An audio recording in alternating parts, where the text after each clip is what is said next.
Bonjour et bienvenue dans cette nouvelle vidéo. Aujourd'hui, je vous emmène pour une séance un peu particulière. Normalement, je devais faire mon entraînement, mais avec mon planning du jour, ça n'a pas vraiment matché. Donc, je vous emmène sur une séance à basse intensité sur le bike erg, donc un vélo finalement d'appartement tout simplement. J'aurais pu aller en extérieur, mais ça fait longtemps que je ne l'ai pas fait tourner celui-ci, une ou deux semaines, et j'aime bien des fois me caler ça. J'espère que ça va aller au niveau du son parce qu'on entend quand même la ventilation créée par le vélo à ce niveau-là. Donc on verra ce que ça donne dans le micro. Et je vais partir du coup pour 30 minutes simplement où je vais pouvoir échanger avec vous si je vous tiens 30 minutes. Un, si j'ai la batterie et deux, si j'ai des choses à dire bien évidemment parce que si c'est inintéressant, forcément, je couperai. Mon vélo est un peu instable parce que normalement il n'est pas ici. Mais voilà. Si je devais commencer par quel est l'intérêt de vous proposer ce genre de contenu, eh bien c'est deux en un. La première raison, c'est que faire des séances à basse intensité, notamment sur du bike erg ici, ça peut être de la marche, enfin, du tapis de course et tout ce genre de choses, c'est de pouvoir justement s'assurer qu'on est dans la bonne fréquence et éviter justement d'apporter. Je ne sais pas si vous avez vu la chute du chat. Ça va ma fille? Bah alors ma puce, t'as eu peur de la bouteille? Excusez-moi, petite, c'est les imprévus du direct. Du coup, je disais, pouvoir parler pendant qu'on fait ce genre de séance qu'on appelle en zone 2, en basse intensité, c'est nous assurer du coup qu'on est dans la bonne fréquence et qu'on ne vient pas justement surstimuler le corps, mais qu'on vient justement l'aider à récupérer. Et ça, il y en a beaucoup qui l'oublient. Beaucoup adorent l'intensité, font que de l'intensité, mais du coup amènent constamment du stress en plus, en plus, en plus, et ne permettent jamais à leur corps euh, de récupérer premièrement, mais aussi d'augmenter justement cette capacité à pouvoir encaisser plus. Et les entraînements à basse intensité, comme je peux le proposer aujourd'hui, servent justement à développer ces choses-là. Donc ils sont tout autant primordial, obligatoire presque à faire qu'une séance où on vient finir complètement éclaté euh, sur, euh, sur son entraînement, tout simplement.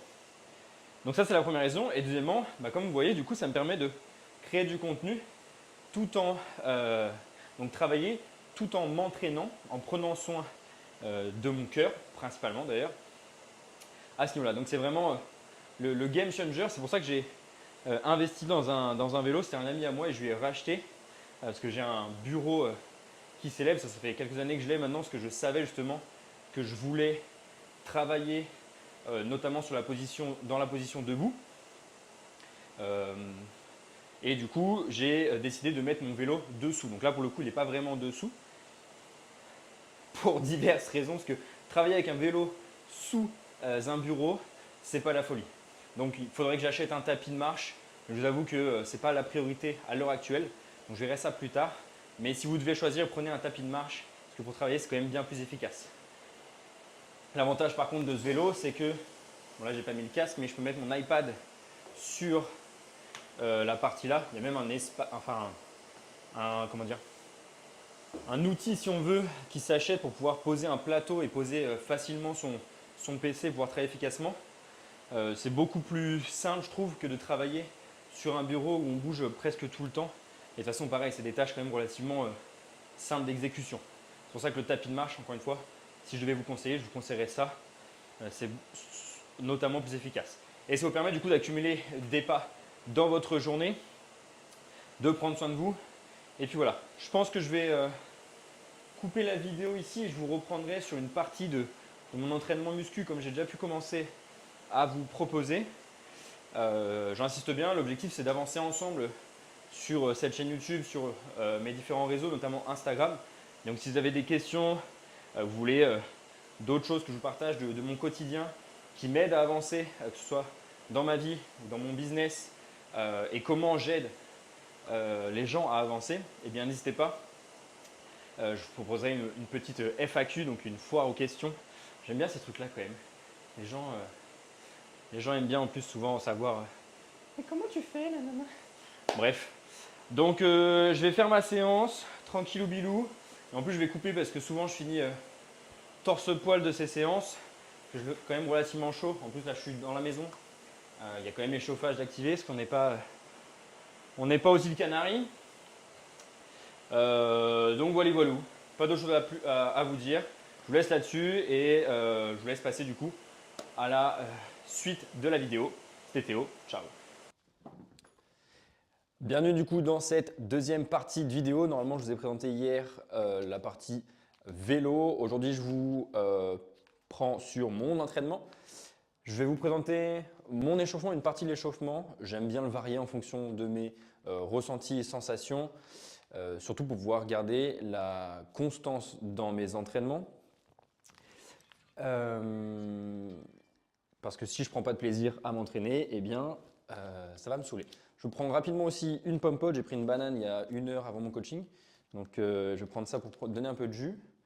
Je me suis noté la séance, comme je vous le disais la semaine dernière, juste ici. Donc, j'ai gardé la même chose finalement. 1, 2, 3, 4, j'ai 5 mouvements.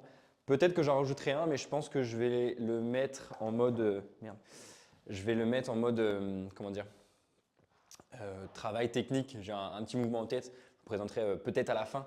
Donc, restez bien jusqu'à la fin de la vidéo.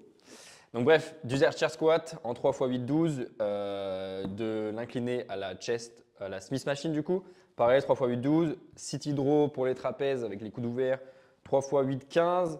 Les dips, 10 à 30 reps parce que j'ai pas trop envie de charger, en tout cas pour l'instant. D'ailleurs, il faudrait que je pense à mettre un tapis en dessous. Bon bref, ça c'est du détail pour peut-être charger dans la suite. Et j'ai changé par contre le curl à la fin. Donc j'aurai toujours mes triceps sur le banc incliné, mais je vais faire du curl en incliné aussi. Comme ça, j'aurai quelque chose vraiment de complémentaire et qui me fait un peu plus kiffer. Donc ça, c'est la séance que je vais venir remplir progressivement en fonction de mes performances. Je parle, mais je ne mange pas ma pomme pote, donc je ne vais jamais avancer. Je vais partir sur l'échauffement du coup. On va y aller dès maintenant parce que sinon je vais trop parler. C'est parti, vamos. Premier mouvement de l'échauffement du coup, je vais simplement aller chercher des ouvertures donc pour la rotation externe au niveau du bras et je vais chercher un peu plus loin. Avant je le faisais coude collé et en regardant des vidéos, j'ai vu qu'on pouvait le faire différemment et les sensations sont nettement mieux et différentes. Ça me fait un travail en même temps à l'arrière de l'épaule, en plus de renforcer la fameuse coiffe des rotateurs. Donc voilà. Je ne le fais pas pour un développement particulier, je le fais surtout pour un soutien, on va dire, psychologique, de me dire l'épaule est bien chauffée et ça fait du bien. Je vous montre mes grosses fesses. Et voilà, donc simplement des ouvertures où je me concentre sur bouger et amener une rotation au niveau du bras si on veut. Et je viens chercher vraiment à faire un cercle comme si je voulais amener mon poing finalement dans l'arrière de mon dos, donc sur cette zone. Là, je n'ai pas de poulie, donc je le fais à l'élastique. Ça se fait très bien, un élastique faible. Hein. Mais sinon, on peut le faire à la poulie. On peut le faire de d'autres manières. D'ailleurs, je vais vous montrer après un exercice que j'aime bien faire aussi. Ça doit chauffer, et là, c'est le cas. D'ailleurs, pour vous donner un ordre d'idée, voilà, ça me dégomme.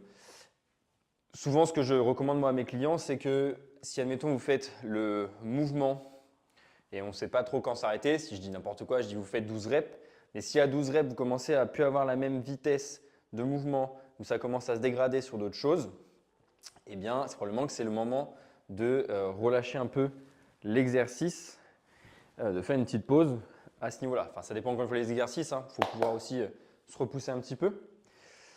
Donc voilà, prochain mouvement. Hop. Je vais vous couper, je pense. Je vais vous couper. On va faire ça, je vais vous couper. Je n'ai jamais regardé, je crois que c'est là encore. Je vais vous couper. On revient. Je reviens. Parce que… Bon, bref. Prochain mouvement du coup que j'aime bien faire, pareil parce qu'on n'a jamais assez de rotation externe. Donc ça, c'est rotation interne, rotation externe. Et souvent, la rotation externe manque un peu. Et c'est pour ça qu'il y en a plein qui se font mal. Je pense notamment aux tractions. Souvent, ils manquent de rotation externe. Ils sont tellement fermés, si je veux aller simplement. Et que du coup, la traction force le fait d'être en rotation externe, donc en arrière, et donc crée des problématiques à terme. Donc la stimuler un petit peu, ça peut être intéressant. Le travail que je fais là, ce n'est pas non plus le jour et la nuit, ça demanderait un peu plus de travail, mais encore une fois, c'est toujours la dose de je ne fais rien parce que l'exercice que je fais n'est pas forcément optimal, ou je fais un petit peu et finalement, ça me permet quand même de le travailler, de le renforcer. D'accord? Donc, je plante un bâton, je fais en sorte de garder toujours mon angle droit au niveau du coude et je vais lever le poing le plus haut possible pour moi. Donc là, c'est mon maximum. Là, je vais rester une trentaine de secondes dans cette position en cherchant une respiration diaphragmatique, donc pour me permettre de relâcher tranquillement, permettre à mon système nerveux de sécuriser l'amplitude. Je vais descendre progressivement. Alors, je ne sais pas si vous allez le voir, mais naturellement, mon corps va venir se descendre et du coup, forcément, mon poing va apparaître plus haut. Une fois que je suis resté une trentaine de secondes, je vais faire… Qui c'est que chez moi? Je vais faire 10 secondes de pression à fond dans le sol, progressivement. Donc, c'est parti. J'écrase, j'écrase, j'écrase, j'écrase. Et une fois que j'ai fait une dizaine de secondes ici, je vais faire 10 secondes où je vais chercher à lever le bâton avec la meilleure intention possible. C'est parti.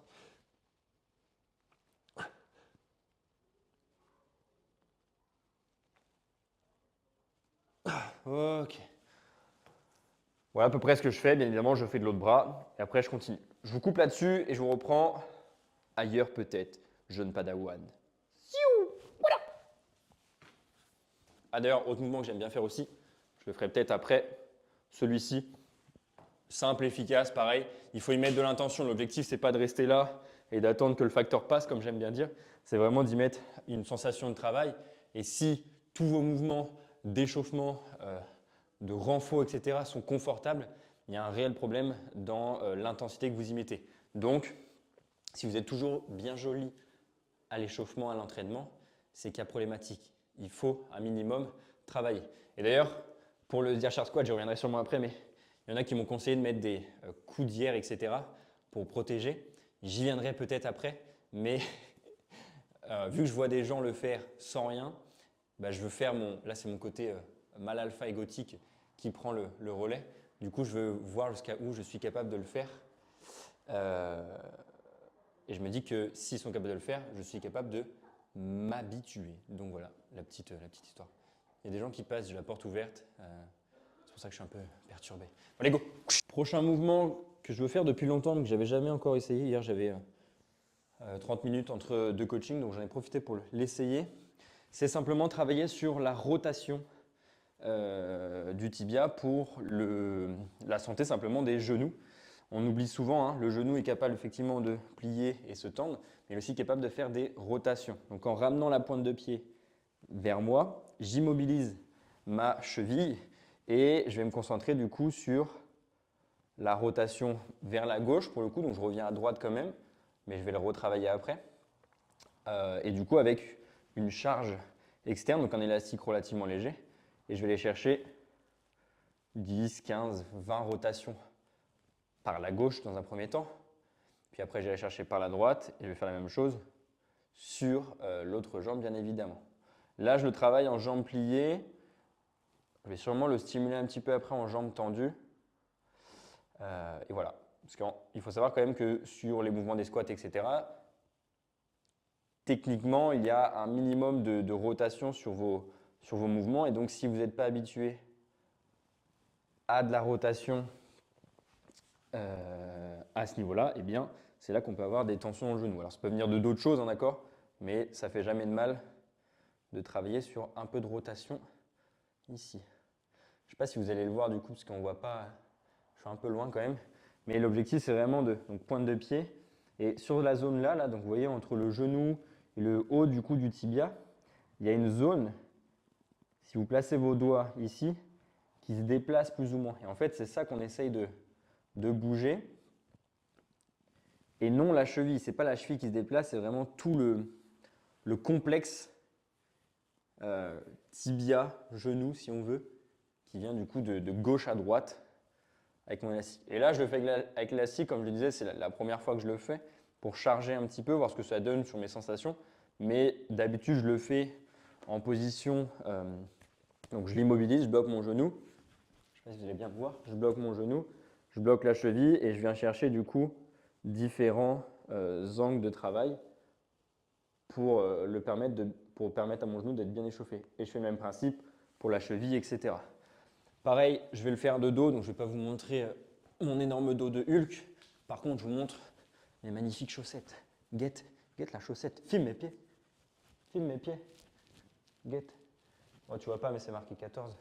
Mais filme mes pieds. L'hippopotame, la force de l'hippopotame. Bref, je vais arriver à la fin de mon échauffement. Pourquoi? Parce que je vais faire une mise en charge du coup là-dessus. Et aussi parce que je me suis déjà stimulé ce matin. En plus, lors des coachings, lorsque je monte des mouvements, etc., je le ressens. Et au pire des cas, je le ferai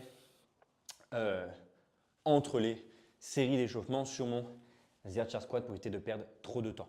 Donc, je vous coupe ici. La fatigue extrême, c'est dingue. Là, vous voyez par exemple, j'ai fait ma première série d'échauffement barre à vide au Z Chair Squat. Je sens encore une fois que mes hanches sont un peu timides malgré les mobilisations que j'ai pu faire. Donc, ce que je vais faire, parce que c'est vraiment cette finition que je trouve qui me manque, c'est faire 20, 30, 40, peut-être 50 kettlebell swing. Pourquoi? Simplement venir stimuler, réveiller du coup toute la chaîne postérieure, stimuler en même temps mon dos, la partie cardiovasculaire aussi forcément. Et puis voilà, donc là c'est parti pour quelques swings en me concentrant bien sur le fait de me grandir, de contrôler ma descente et mettre du rythme à la montée,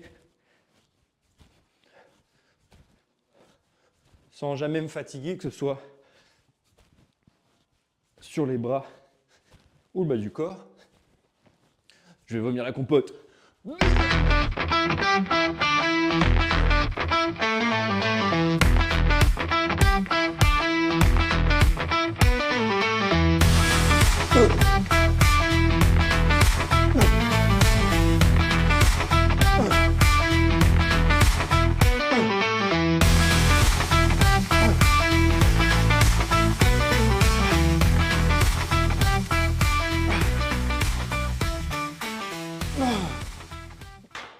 J'ai évolué à cette charge pour la simple et bonne raison, je ne sais pas si vous avez pu le voir sur la vidéo, mais je sentais déjà une instabilité du centre du corps et donc ça peut devenir mon facteur limitant. Mais encore une fois, vu qu'il y a une tension qui vient au niveau des avant-bras, je ne peux pas me focus partout. Donc l'objectif, c'est de pouvoir se concentrer sur cette charge, voire même un peu plus bas, pour pouvoir travailler pilier après pilier. C'est-à-dire que mes avant-bras, ça me fait mal. Une fois que j'aurai plus mal, mais bon, ça je ne sais pas si jamais ça va arriver un jour, je pense. Donc là, je vais me concentrer justement sur mon centre du corps, m'assurer de créer la bonne pression intra-abdominale, de descendre relativement bas, parce que je suis en capacité de le faire, et du coup de ne pas déformer mon mouvement à ce niveau-là et pouvoir par la suite augmenter la charge.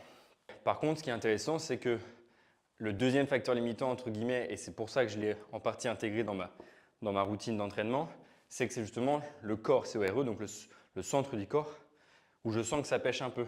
Et c'est à cette charge, la semaine dernière j'étais vraiment large, que je sens que c'est timide et que ça bouge.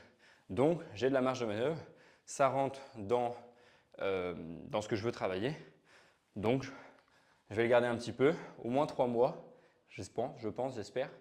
Et je verrai par la suite soit reprendre du back squat, du front squat peut-être aussi, j'avais bien aimé ça, ou toute autre chose. Quand tu vois ça, tu sais qu'il y a un problème. J'ai merdé.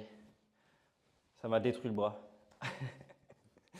Moi qui disais faire 3 mois, ça m'a littéralement détruit le bras. J'ai fait 3 reps, des fourmis hyper intenses. J'ai le seum, putain, c'est ouf. Bon bah voilà. Bon, vous n'avez pas la vidéo du coup parce que je n'avais pas filmé, mais je l'ai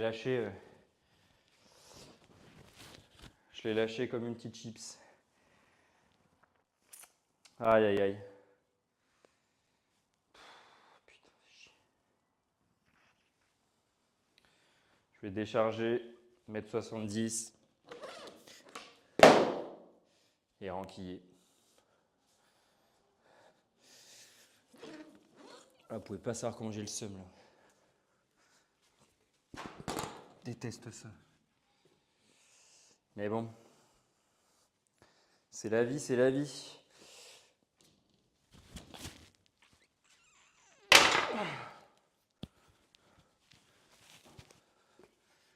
Un clean magnifique pour ceux qui font de l'haltéro. Je pourrais reprendre l'haltéro d'ailleurs aussi. Mais non. Bon bref, je perds pas plus de temps, je renquille direct, histoire de ne pas rester sur un échec. Vamos Ramos, le casque, et on y va, coûte que coûte. J'ai fait 12 à 70, comme quoi à 80, si vraiment je me bougeais le popote, ça passait c'est sûr, mais c'est toujours comme ça, hein. Le confort, le confort, le confort. Parce que là, j'ai réussi à faire 12 reps sans problème. Mais bon, on va supprimer. Méthode du poisson rouge. Et on reprend, on attaque. On n'influence pas les autres mouvements. La séance continue. Vamos! Bon, j'essaie avec l'angle là, surtout pour vérifier l'angle encore une fois de mon coude que je vous parlais la semaine dernière. On est bien là, hein. Donc je compte sur vous pour me dire si je suis bien placé ou pas et voir ce que ça donne aussi au niveau du rendu visuel. Ça peut permettre de donner un autre angle de caméra. Donc toujours série d'échauffement pour tester le setup et si ça va bien, je vais mettre 70 pour la première et je mettrai peut-être 80 la deuxième. Il me semble que la semaine dernière 80 c'était un peu short, donc on verra sur des... Vamos!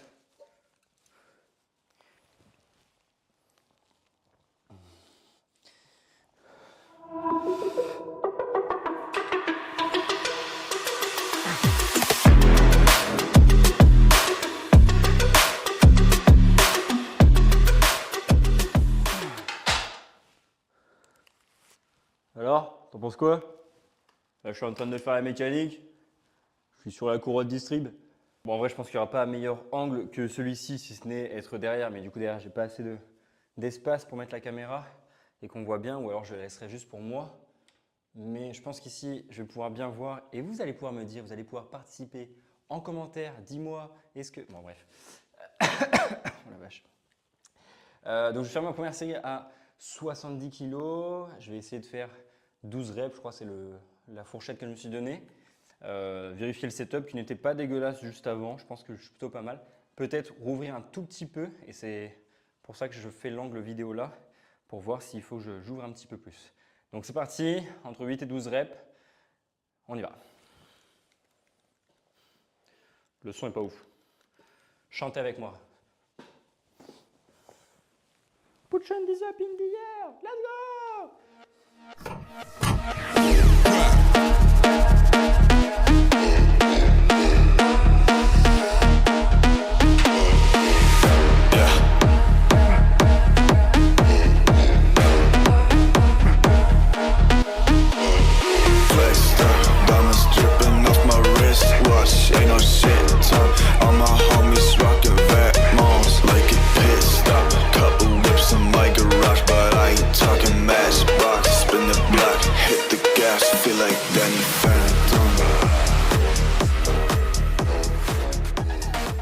Oh. Putain! J'ai les mains qui glissent, pas de jus, des excuses. Mais j'ai quand même fait 12. C'est bien parce que vous êtes là, hein. Sinon j'aurais pas fait 12. Vraiment une... Bref. Donc 12 reps sont passés plutôt bien. Je pense que je vais me tenter à 80 histoire de rester sur une défaite parce que j'avoue que j'ai du mal à accepter le Zercher de tout à l'heure. Et là, les 12 reps sont pas passés comme je le voulais. Enfin, je pensais que ça allait être plus simple que ça. Je vais aller shop de la magnésie pour éviter de glisser. Et je vais renvoyer 80 kg. Rien à secouer. C'est parti. On y va. Ah oui, l'angle était mieux ou pas du coup? Dis-moi tout. Magnésie liquide Décathlon. Une petite noisette. Oula, pas je mettre ça dedans. Et puis, oh, ça pue le truc pour dissolvant là, je sais pas quoi. Mais t'as pas mis de magnésie? Eh non, il n'y a pas besoin de mettre 2 tonnes. Oui, ça vient progressivement. D'ailleurs, je l'ai mal mis. Magnifique. Bref, donc là, vous voyez, ça cramponne un peu plus. Le casque, bon, il est foutu pour foutu.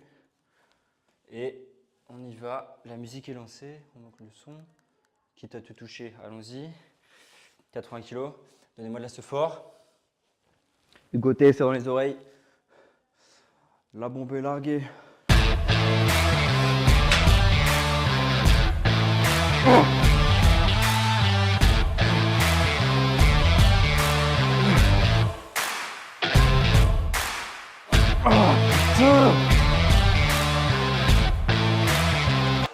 putain.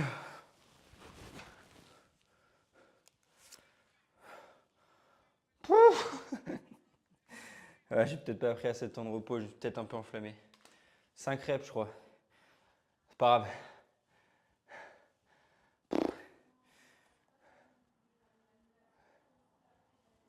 Je continue.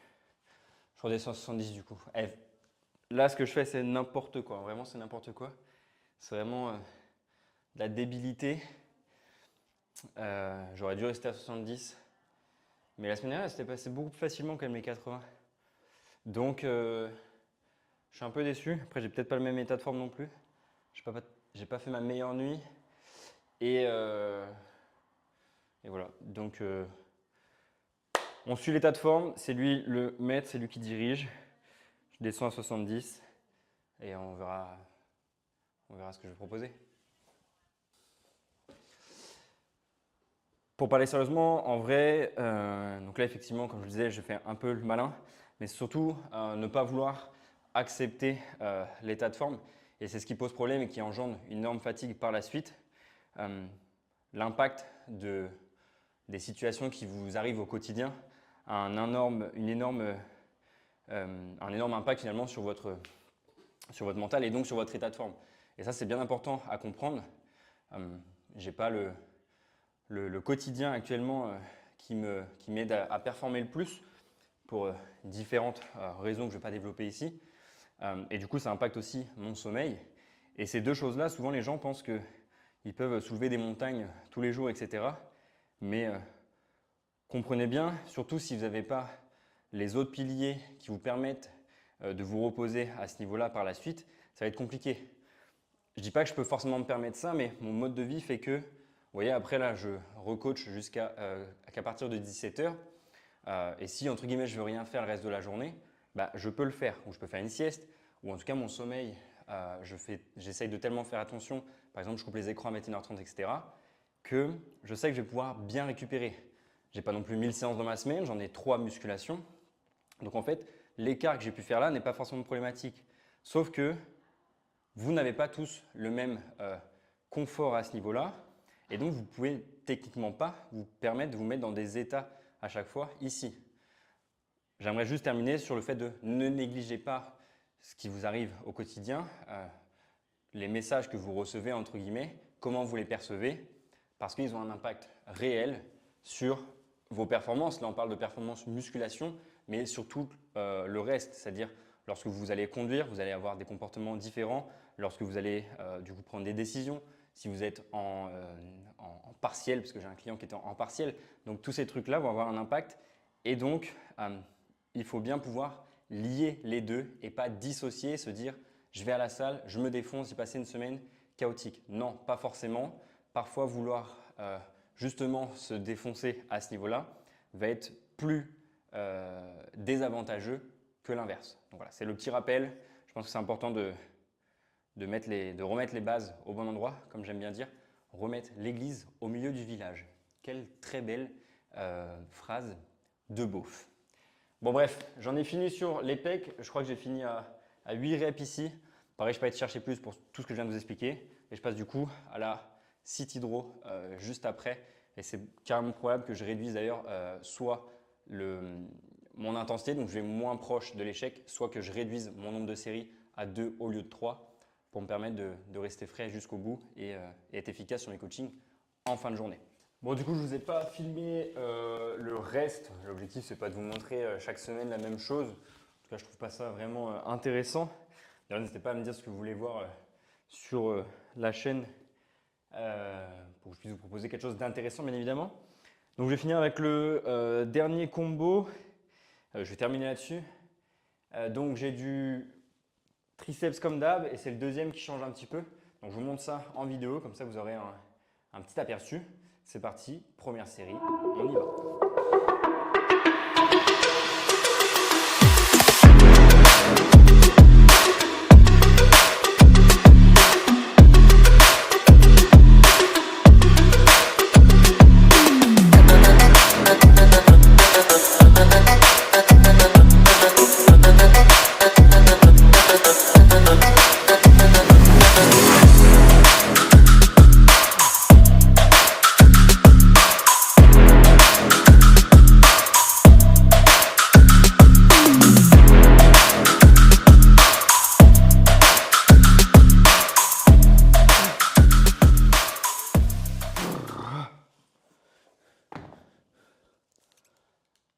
Micro-pause pour les bras et je repars. Je vais commencer à 10 kg. Je me suis peut-être un peu chauffé. Je vais voir ce que ça donne. Ouh.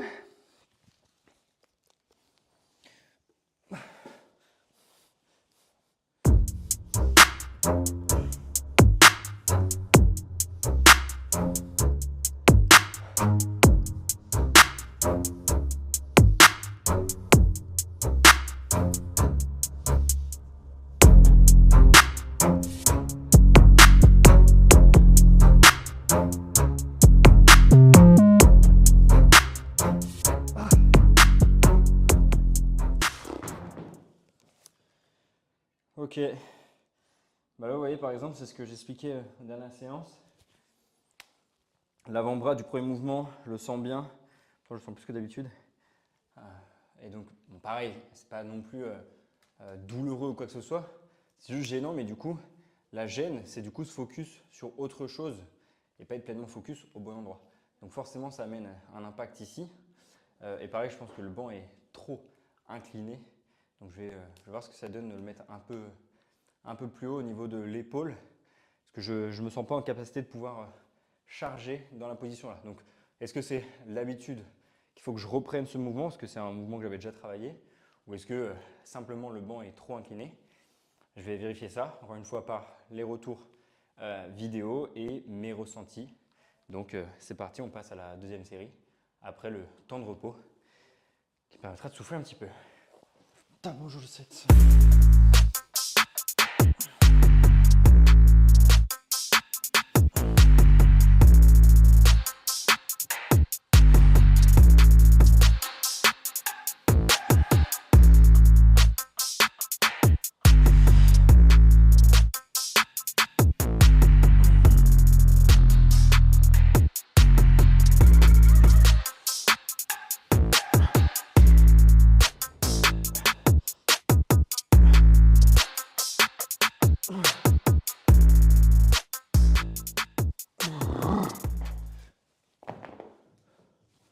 18, pas dégueu, je noté sur le tableau, faut pas oublier. Là, je vais surélever ça pour voir ce que ça donne. Pas que ça soit un peu trop, mais si on teste pas, on ne peut pas savoir.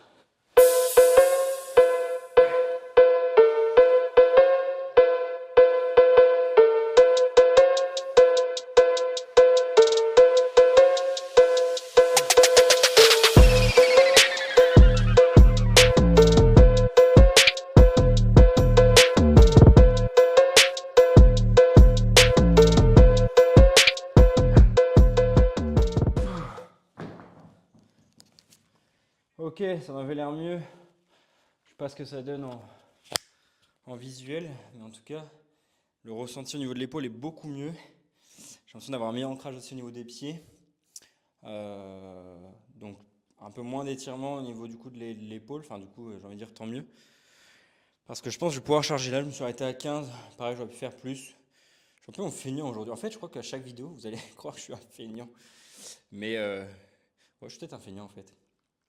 Non, j'essaie de me repousser bien évidemment et je vous montre pas tout. Euh, et encore une fois, tout dépend des objectifs de chacun, mais ce qui va être le plus important selon moi, et ça dépend encore une fois de chacun, j'insiste, mais c'est est-ce qu'il vaut mieux faire tout le temps des bonnes séances, enfin vouloir faire des bonnes séances, ou parfois accepter qu'il y a des séances vraiment catastrophiques, et ça peut être très souvent.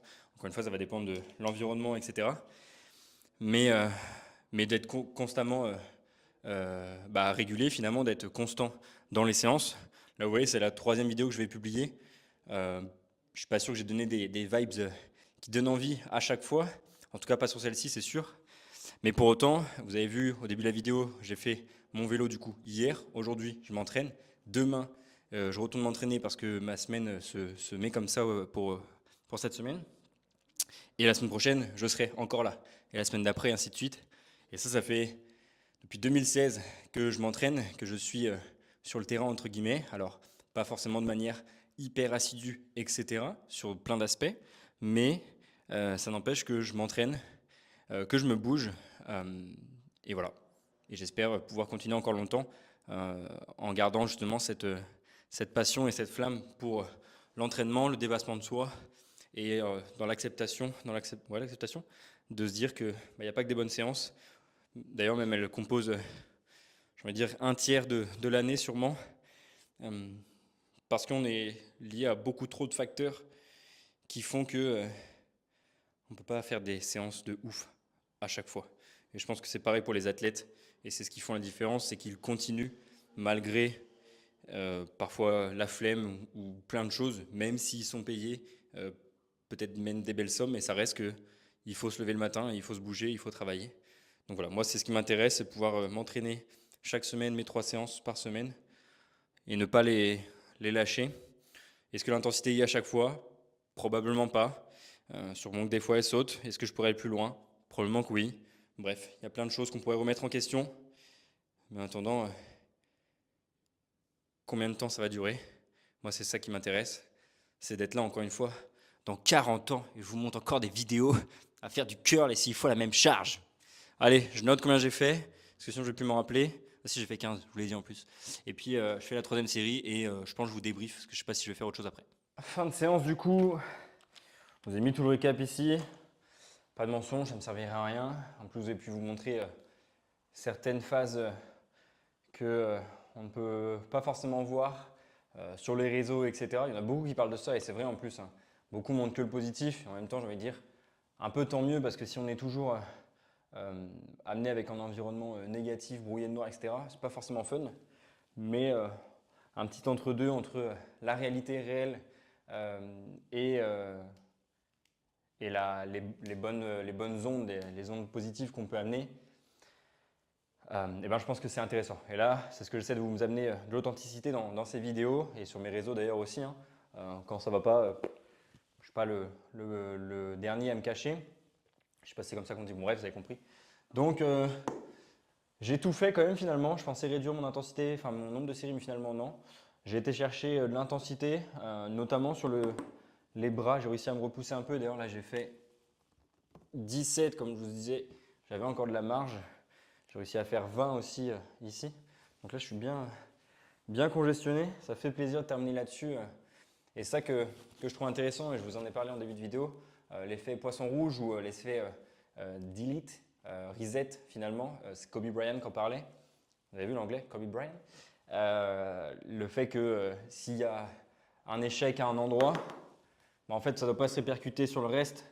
C'est échec, ok, mais on supprime. Et là, on repart à zéro et on continue. Parce que si tu considères que ça, ta séance est foutue, bah effectivement, elle sera foutue et tu vas culpabiliser de fou. Alors que là, moi, j'ai réussi, alors peut-être pas directement, parce que ça prend du temps, effectivement, on a envie de progresser, c'est frustrant de voir ses charges baisser, etc., de se dire, putain, mais j'ai envie d'aller, mais il n'y a rien qui vient. Mais vous voyez, sur le dernier, j'ai pu aller chercher l'intensité que je voulais. Et du coup, je termine sur une bonne note. Je suis content de ma séance parce que j'ai pu supprimer cette chose-là. Finalement, les perfs sont pas si dégueulasses que ça. Enfin, j'ai été chercher du volume quand même à des charges relativement intéressantes pour moi. Et c'est la conclusion qu'il faut en retenir finalement. Il n'y a pas de mauvaise séance. La seule mauvaise séance, c'est celle que tu feras pas. Ça paraît un peu développement perso à 2 balles, mais c'est le principe. C'est vraiment fait chaque jour, même si c'est considéré comme pas fou pour toi ou quoi que ce soit, mais en attendant, tu l'as fait. Et si toi, tu l'as fait, bah, c'est ce qu'il y aura de moins à faire pour le lendemain. Bref, je vais m'arrêter là parce que là, la fatigue est énorme. J'ai l'impression que je dis plus rien. Donc voilà, je compte sur vous pour me donner des idées si vous voulez voir des choses en particulier. Là, je vous propose de l'entraînement, mais je cherche des idées potentiellement comment dire, de contenu un peu sur la philosophie de la vie, si on veut. C'est ce que je propose dans mes newsletters et j'aimerais bien, pourquoi pas, le développer en contenu vidéo. Parce que au moins je ne serai pas bridé par l'écriture ou quoi que ce soit. Et donc voilà. Donc si jamais ça vous intéresse, si jamais vous avez des sujets, des choses que vous aimeriez voir sur cette chaîne, eh bien écoutez, n'hésitez pas. La force de DBZ est dans nos bras. Et c'est vrai. Je vous laisse là-dessus, c'était Théo. Ciao.